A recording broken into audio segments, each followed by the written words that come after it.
Good morning. I'm restarting my fitness journey. I'm going to document my life as a working dad and show you how I'm going to go from Dadbod to Fitbod. What is a Fitbod? What's a Dadbod? Anyway, welcome to Dadbod versus Fitbod. I'm gonna go outside to take pictures of myself semi-naked because that's what people in the fitness industry do. Here we go. It's freezing. I'm not gonna be here for very long. And my little son down there, he is also joining in.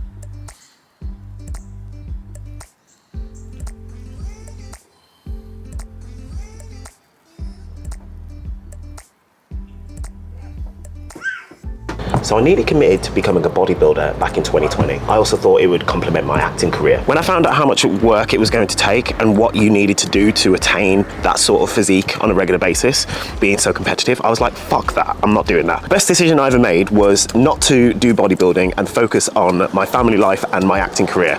Turns out that's worked out pretty well for me so far. I do want to still focus on my physique. It's something that I do hold myself to a high standard. It's helped me with my fitness coaching. I've helped others get in incredible shape. I don't want to lose that part of myself that I was very proud of. I want to show to the world out there, just because you're a dad, you don't have to just slum to the dad bod. Becoming a dad is not a disability. If anything, it's the most enabling thing in the world. Sure, you're going to be busier. Sure, you're going to have less time to do things and more responsibilities. That doesn't mean that your health and fitness has to take a hit. So, we're off to the gym.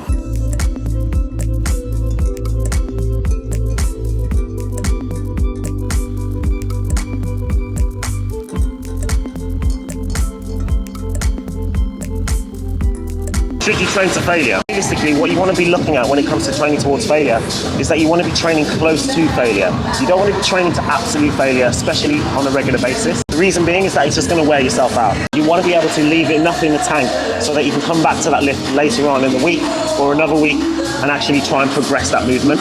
So what you want to look for is making sure that you're training towards about 1 to 2 reps shy of failure. The best way to find that out is that you want to keep a consistent tempo of your exercise throughout that entire movement. Once your tempo starts to slow down and it's harder for you to actually lift that weight up, that's when you know that you're getting closer to failure. You don't want to train to the point where your lifts are deteriorating in terms of technique.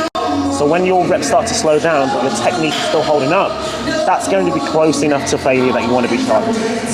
Okay, I'm going to try and hit a PB on this lift, go for 80 kilograms.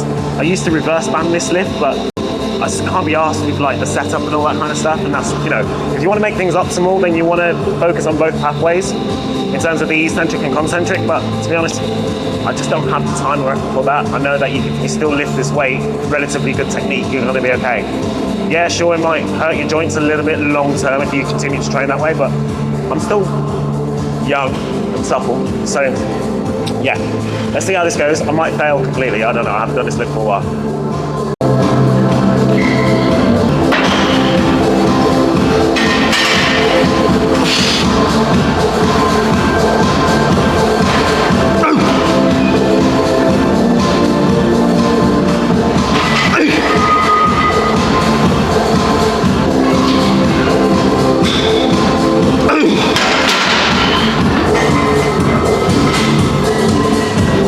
A little bit too heavy. I'm supposed to get at least 5 to 8 reps on there. That was my rep range, so it's a tad too heavy.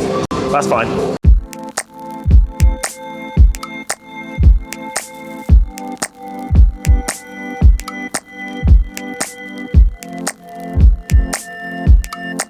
This simple tip is going to change how you do any pressing movement. When it comes to chest pressing or bench pressing or dumbbell pressing, one thing is that people use their shoulders too much in their movements, and actually you're putting more stress on the shoulder joint here. Imagine that there's a penny in the middle of your back and you want to squeeze it together so that you can keep tight of it. That way it's going to retract your shoulder blades, that you can keep your chest up and you can actually focus the movement there. You're going to feel the pressing movement go towards your chest more so.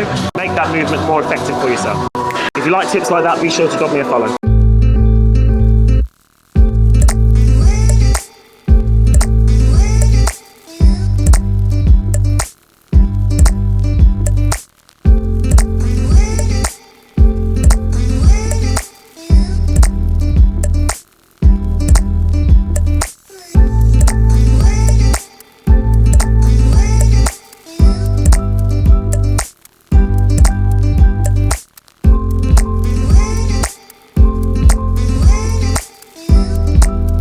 So that was my first gym session back of this Dadbod versus Fitbod series. The reason why I quote it as Dadbod versus Fitbod, it's not something that is going to be about just purely the aesthetics. We are tagging bod in the video, and that is going to be something that, you know, is obviously going to be a major part of attention, but it's not really something that I really want to be the sole focus. I am all about documenting how a man can live his life in the strongest and most healthiest and most productive way possible. I believe that focusing on bodybuilding or building your body is a strong way of doing that. Building muscle definitely changes a lot of people in the right manner. The good effects that you get from building your body is something that, you know, can be transformative in terms of other areas of your life, and that is the premise of what it is that I'm doing. I use the gym as a staple for me to have discipline in other areas.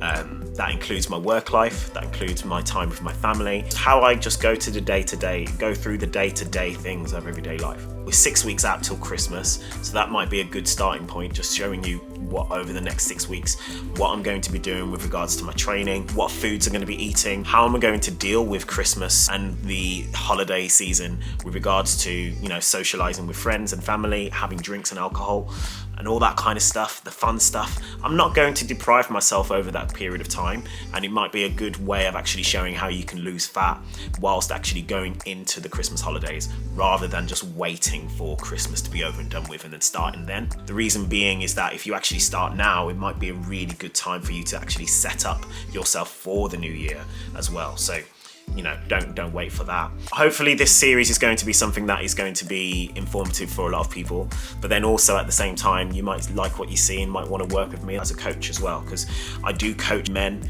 who want to get in shape, who want to see their abs for the first time, helping them through life situations as well with regards to their physical and mental health. So that is something that, you know, I can definitely help other people with, and I want to document and show you and lead from the front with regards to how one man can do that himself.